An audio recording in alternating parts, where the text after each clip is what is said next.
For his insubordination, Christensen is given 14 days of field punishment number 1. The soldier is tied to a cartwheel and left exposed to the elements.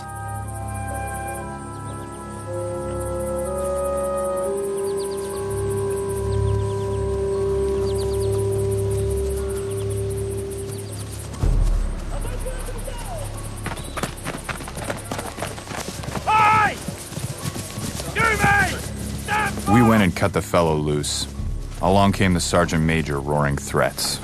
None of us ran. We simply stayed and defied him. You listen here. You ever subject another one of our men to that kind of punishment, sooner or later we're gonna get you. Tie you to that cartwheel and send you downhill.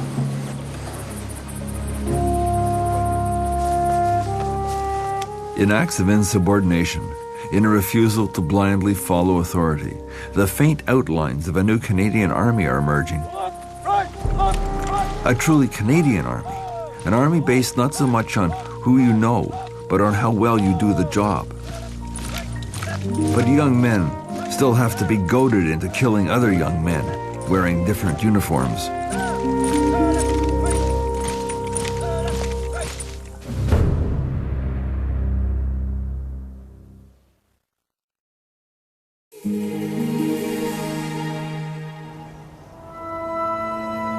Stonehenge murmurs with mystery. But there is no secret to what happened at these ruins during the Great War. Young Canadians are brought here by the tens of thousands and taught the art of war. So the training, the preparation to kill young boys your age you've never met, who probably look a lot like you with flaxen hair from Saxony, it's a challenge. We'll have to get you to dislike them for some reason. We'll have to create stories about how evil they really are, of things they might do to our nurses should they capture them. Anything to get the blood boiling.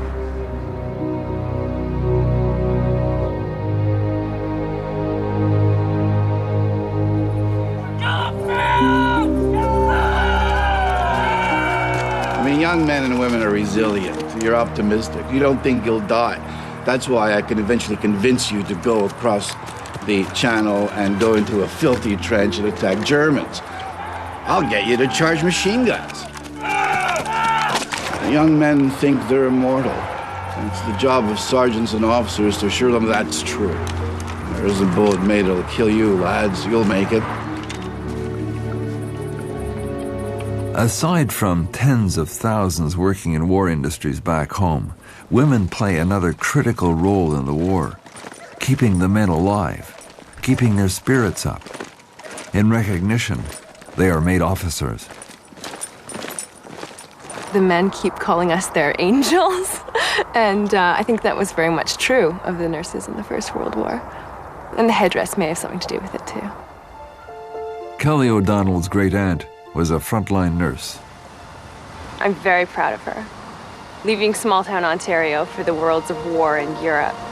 In her letters, she writes about the sadness of losing these boys, as she calls them, these 20-year-old boys, and their great suffering. But more so, she notes their courage.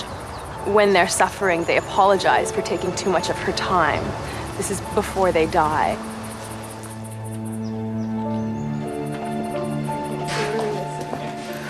One here and 1, 2 here. Okay. Sandy Gow's great-aunt was also a nurse, but for now the support she gives is more traditional. They said that war was dangerous. We've known them about 24 hours now, and already I feel responsible for about every one of them every time they go out.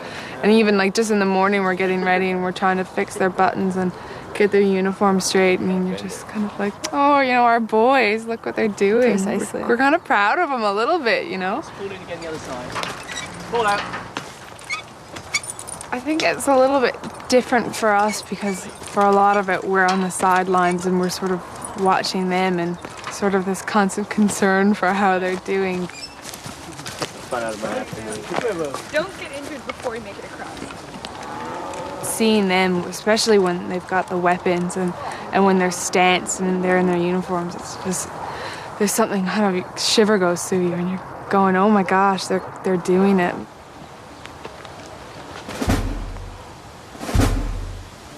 Some find it deeply disturbing when they realize what their grandparents went through. All of the training has the most serious of purposes. It is all about learning how to avoid being killed and learning how to kill. Don't go for the chest. Too many ribs, too many bones up there. You want to get him there, just under the belt buckle. It's all nice, soft and squidgy there. You stick him in the ribs, the blade gets stuck behind the bayonet. It's very embarrassing and the dead German's stuck on the end of your rifle. Very inconvenient. Go for the soft squidgy bits, does most damage. Even if you don't kill him, he'll die of peritonitis later. You're going to pull the rifle back and it's... Ah! On guard. Drop the point a bit more. Greg Kelly is stunned by what he's going through. He had two relatives at the front.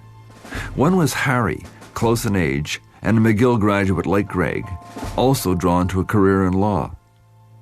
Before the law, there is no greater crime than murder, yet these young men, like millions of others, are being trained to kill. Twist out. Greg is surprised there isn't more trauma. Can't understand why some of them probably did get shell shocked. There's just nothing to prepare you for that. I don't think you can really be trained to become a killer through all the training that you do. Just on the spot, it would have been something scary. The diamond formation is the best formation you can use in offense and defense, and I will show you why. Enemy behind! Excellent. You see how quickly that happened? Question, sir. Yeah. What's the contingency if your officer falls down? Lieutenant gets killed, a sergeant takes over, sergeants get killed, and the corporals, and so on. You need someone just to seize it and get things moving again. You lose the impetus, you've had it. Now what we need here is an officer to give us some field signals. That means enemy in sight. If there's a lot of them, we're in serious trouble now. They will come thick and fast, these orders. In the battle situation, you probably wouldn't hear every single order. Enemy behind! Enemy behind! Enemy 100 yards! 5 rounds! Rapid fire!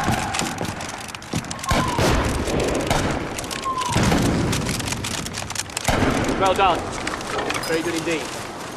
Jason Prince's great uncle was killed at the Battle of the Somme, and his body never found. Jason finds these kill or be killed maneuvers unsettling. The diamond formation, we got 9 or 10 guys, and our job is to look around and see if anybody's going to kill us and where they're going to kill us from. And as soon as we see somebody or anything, we're all responsible to identify it, tell the commanding officer, and then defend ourselves. Just that feeling of having to do that every day, or I just can't imagine what it would be like to be the target. It's brutal. This whole thing came through my whole body, and I just started shaking, weeping.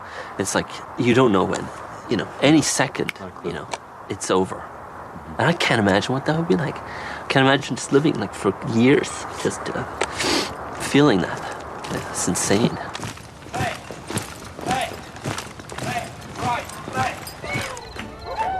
The Canadians train hard, but they party hard too.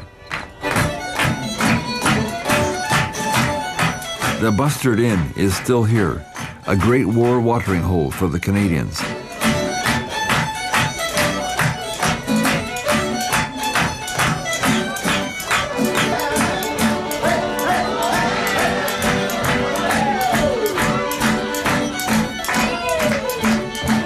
This is their last night of peace. Tomorrow they follow in the shadow of their grandparents. They will cross the English Channel to France, Belgium, and the killing grounds of the Great War.